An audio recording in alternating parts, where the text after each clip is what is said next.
और आइए पहली खबर की ओर आपको लिए चलते हैं। कनाडा के प्रधानमंत्री जस्टिन ट्रूडो ने आखिरकार अपने पद से त्यागपत्र देने की घोषणा कर दी है। उनकी सरकार भारत के साथ अपने अच्छे संबंधों को खराब करने के लिए जानी जाती है और इसका असर कनाडा में उनकी लोकप्रियता पर भी पड़ा। वो अपनी ही पार्टी में हाशिए में जाने लगे। ट्रंप के अमेरिका में चुनाव जीतने से भी उनकी कुर्सी को खतरा पैदा हो गया। ये रिपोर्ट देखिए। लगातार गिरती लोकप्रियता और पार्टी के भीतर से उठते बगावती बॉन्डर के आगे आखिरकार कनाडा के प्रधानमंत्री जस्टिन ट्रूडो ने घुटने टेक दिए। सोमवार को उन्होंने लिबरल पार्टी के नेता और प्रधानमंत्री के पद से इस्तीफा देने का ऐलान किया।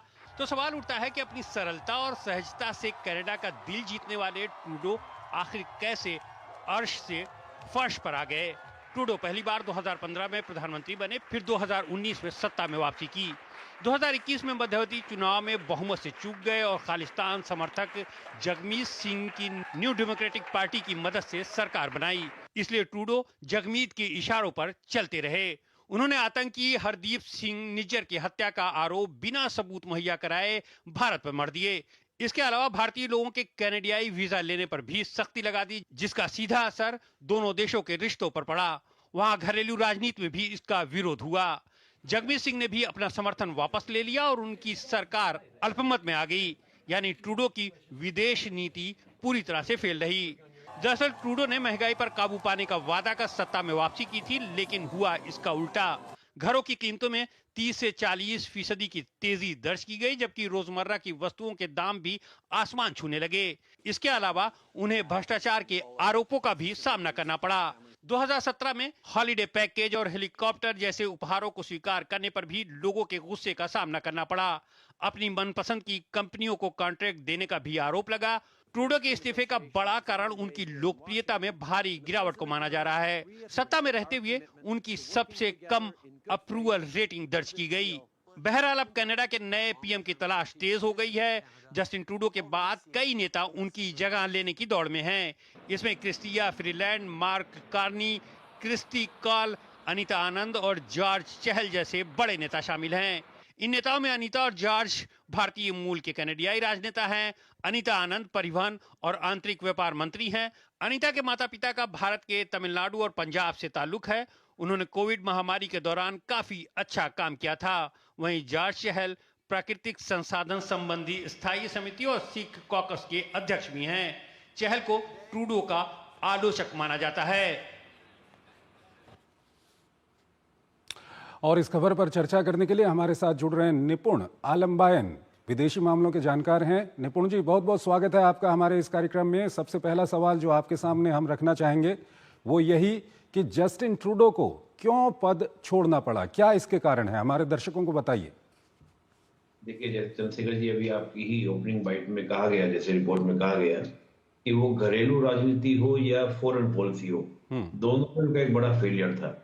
और देखिए, आप देखें, जब से उन्होंने भारत के खिलाफ आग बोलना शुरू किया, हम देखें खालिस्तान का मूवमेंट को लेकर जो बातें करनी शुरू की, उसका विरोध उनके पार्टी के अंदर ही होना शुरू हो गया था। और मैं तो देखता हूं कि जब उस समय भी सर्वे हुआ तो सर्वे में केवल आपका जो अपोजिशन है वो तो विरोध कर ही रहा था। इवन पार्टी के अंदर के लोग भी उनको काफी ज्यादा ग्राफ लगातार गिर रहा था, लेकिन ये जिद पर अड़े हुए थे कि हमको करना है, करना है, करना है। और फिर आप देखिए कि जैसे अमेरिका का चुनाव होता है और अमेरिका के चुनाव में डोनाल्ड ट्रंप का बार बार ये कहना कि Justin Trudeau is a governor से संबोधित कर रहे थे कि मैंने आज डिनर किया और बड़ा अच्छा लगा जस्टिन ट्रूडो के साथ गवर्नर कहना। सोचिए, 50 स्टेट का एक स्टेट है यानी यूनाइटेड स्टेट अमेरिका, तो वो कह रहे हैं कि आप 51 हमारा स्टेट बन जाइए। ये बात हम लोग शुरुआत में मजाक में ले रहे थे कि डोनाल्ड ट्रंप क्या मजाक कर रहे हैं, कोई उपहास कर रहे हैं, क्योंकि आदत कहीं भी जाती है डोनाल्ड ट्रंप कई बार ऐसा बोल देते हैं हल्का, लेकिन ऐसा नहीं था, बहुत सीरियसली उस बात को बोल रहे थे। उसके बाद उन्होंने कहा कि मेरे पावर में आती मैं टैरिफ बढ़ा दूंगा। देखिए, आप कनाडा की हम बात करें, अमेरिका की बात करें, तो दोनों के बीच में जो ट्रेड होता है उसमें अमेरिका को अच्छा खासा नुकसान होता है। और अमेरिका ने कहा, डोनाल्ड ट्रंप ने कहा कि मैं उस पर टैरिफ लगाऊंगा, 25% तक टैरिफ की बात कही। जैसे 25 टैरिफ की बात होती है 25% की, तो इसका मतलब ये था कि कनाडा के लोगों को काफी ज्यादा क्या होगा, घाटा होता, लॉस होता। एक तो उसकी लेकर बहुत ज्यादा इंटरनल पहले से आप क्या चल रहे हैं, महंगाई में चल रहे हैं, ऊपर से टैरिफ आप पर और इम्पोज कर दिए जाएंगे। और एक इंटरेस्टिंग बात क्या थी, डोनाल्ड ट्रंप का अगर आप पिछला कार्यकाल देखें तो 2017 से लेकर 2020 तक का रहा, उस कार्यकाल में उनको बार बार ये कहना था कि मैं चाहता हूं कि जो नाटो के कंट्री हैं, नाटो के कंट्री सारा डिफेंस का जो बजट है या पूरी सुरक्षा का जिम्मा सिर्फ अमेरिका पर न थोपे, हर कंट्री अपना क्या करे, अपना जो खर्च है डिफेंस में वो बढ़ाए। लेकिन कनाडा क्या था कि लगातार बढ़ा ही नहीं रहा था कई सालों से, और डोनाल्ड ट्रंप बार बार इस बात को बोल रहे थे कि भाई हम क्यों जिम्मेदारी ले नाटो की सुरक्षा की, नाटो की सुरक्षा सब देश को संभालनी चाहिए। अब होता है कि कनाडा जो है वो काफी कम एक्सपेंसिव पर करता था डिफेंस के ऊपर। इसका कारण क्या था कि कनाडा के लोगों को अदर सेक्टर में, हेल्थ हो, एजुकेशन हो, सब में अच्छा खासा पैसा मिलता था, लोग एंजॉय करते थे। अब यहाँ पर ये देखा जा रहा था कि जैसे ट्रंप आएंगे तो ट्रंप आते ही वो फिर वही नाटो की बात करेंगे और कनाडा को अपना बजट बढ़ाना पड़ेगा डिफेंस में। इसका इम्पैक्ट क्या होगा, हेल्थ सेक्टर है, एजुकेशन सेक्टर है, अदर जितने सेक्टर्स हैं उनमें खर्चे कम हो जाएंगे। इससे पब्लिक के ऊपर क्या होगा, इम्पैक्ट पड़ेगा। सीधा सीधा टारगेट मुझे याद आ रहा है जो एलन मस्क ने भविष्यवाणी की थी कि मैं जैसे ही आऊंगा, मतलब डोनाल्ड ट्रंप जैसे ही पावर में आएंगे, हम जस्टिन ट्रूडो को, हालांकि एलन मस्क को संबोधित करना ठीक नहीं है, लेकिन ये एलन मस्क ने कहा था, तो हम तो सोच रहे थे कि शायद 20 जनवरी का इंतजार होगा, लेकिन उससे पहले ही। और आज आपने देखा होगा डोनाल्ड ट्रंप की जो स्पीच थी, बड़ी इमोशनल स्पीच वो देने का प्रयास कर रहे थे, कह रहे थे हम फाइटर, लेकिन उनके चेहरे से देखिए, अंतर्राष्ट्रीय संबंधों में हमेशा कहा जाता है कि केवल आपका वक्तव्य महत्वपूर्ण नहीं होता, जो नेता बोल रहे हैं उनके पोस्चर, उनकी जो बॉडी लैंग्वेज है, वो सब भी मैटर करती हैं। तो लगातार एक भारी दबाव जो जस्टिन ट्रूडो झेल रहे थे, उसकी परिणति आज आपको देखने को मिली। इस सब के बीच ये भी सवाल आता है निपुण जी, जो भारत के साथ इन्होंने संबंध खराब किए हैं, चाहे निज्जर की हत्या के बाद बयानबाजी रही हो या इनकी जो पार्टी को सपोर्ट करने वाली खालिस्तानी चरमपंथियों की जो पार्टी थी उसको खुश करने के लिए कई कदम उठाए गए।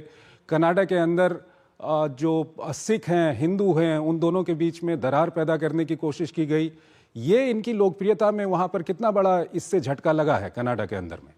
बहुत बड़ा डेंट लगा है। देखिए आप समझिएगा कि सिख कम्युनिटी में चुनिंदा मुट्ठी भर लोग हैं जो इस प्रकार के खालिस्तान मूवमेंट को वहां पे चलाते हैं, और जो खालिस्तान मूवमेंट चलाने वाले भी हैं वो एक कॉमन पर्सन नहीं, वो है आपके ड्रग्स माफिया, उस तरह के गैंग वॉर में उलझे हुए लोग। अब उन लोगों की जो इमेज है वहां की सिख कम्युनिटी में भी अच्छी नहीं है, और वहां की जो सिख कम्युनिटी और हिंदू कम्युनिटी वो मिलकर समरसता के साथ रहना पसंद करते हैं। जो पीस लिविंग बिजनेसमैन या प्रोफेशनल काम करने वाले लोग हैं वो इन चीजों हरकतों से नफरत करते थे कि भाई इस प्रकार की इमेज डैमेज करना, और इसका इमेज का इम्पैक्ट क्या हो रहा था कि पूरी सिख कम्युनिटी के ऊपर इमेज डैमेज हो रही थी। कुछ चुनिंदा कहते हैं, कुछ चुनिंदा जो हरकत करने वाले लोग थे, जिनको हम लोग रेडिकल कह सकते हैं या चरमपंथी कह सकते हैं या खालिस्तान मूवमेंट के लोग सो कॉल्ड अपने आप को जो आजादी की बात करते हैं, उनकी वजह से पूरी सिख कम्युनिटी की इमेज डैमेज हो रही थी। लोगों को वहां पर जो एक मिलकर, देखिए होता क्या है कि जैसे इंडियन डायस्पोरा किसी देश में जाता है, वो होता क्या है, वहां पर माइनॉरिटी होता है, वहां पर आपके रहने वाले लोग मेजोरिटी में हैं, और वहां पर जो कम्युनिटी माइनॉरिटी में है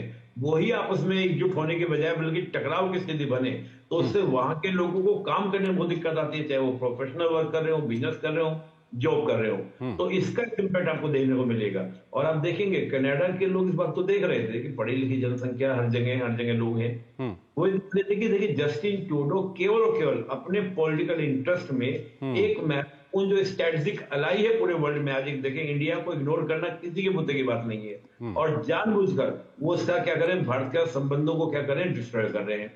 आप देखिए पूरा कालखंड देखिए, कनाडा से हमारा कोई कॉन्फ्लिक्ट तो है नहीं, ना तो हमारा कोई किस तरह का भी बॉर्डर आपका लगता है कि बॉर्डर डिस्प्यूट हो सकता है, जैसे पाकिस्तान चीन के साथ हो सकता है, ऐसा कोई बॉर्डर डिस्प्यूट नहीं। हम अंतिम सवाल आपके सामने रखना चाहेंगे, अब नया नेता कौन होगा, इसको लेकर के दो भारतीय मूल के नेताओं का भी वहां पर नाम आ रहा है, अनीता आनंद का, जॉर्ज चहल का, क्या कुछ आपको लगता है अगले नेता को लेकर के? देखिए अभी अगर हम इस बात को देखें, हो सकता है कि अगर वहां पर यह हो कि जो लिबरल पार्टी है कि वो भारत का संबंध अच्छा रखना चाहती है, तो हो सकते हैं भारतीय मूल को लेके चलें। लेकिन मैं भी ट्रेंड देख रहा हूं, आपने देखा होगा अमेरिका में भी, जैसे डोनाल्ड ट्रंप ने 2-3 हम देखें तो विवेक रामास्वामी की हम बात करते हैं, या हम अगर आपका काश पटेल की बात करते हैं, जिस प्रकार से उनकी नियुक्ति हुई, आपका तुलसी गायकवाड़ की नियुक्ति हुई, इन नियुक्तियों के बाद अमेरिका में एक रेसिज्म आपको देखने को मिल रहा होगा। और देखिए जो रेसिज्म है आपको ये कनाडा के अंदर भी है, ऐसा नहीं कि कनाडा में नहीं है, लेकिन ऐसा कुछ हो सकता है कि जैसा ब्रिटेन में करने का प्रयास किया गया था कि ऋषि सुनाक को बनाकर कि भारत के साथ में ट्रेड हो जाएगा, फ्री ट्रेड एग्रीमेंट हो जाएगा।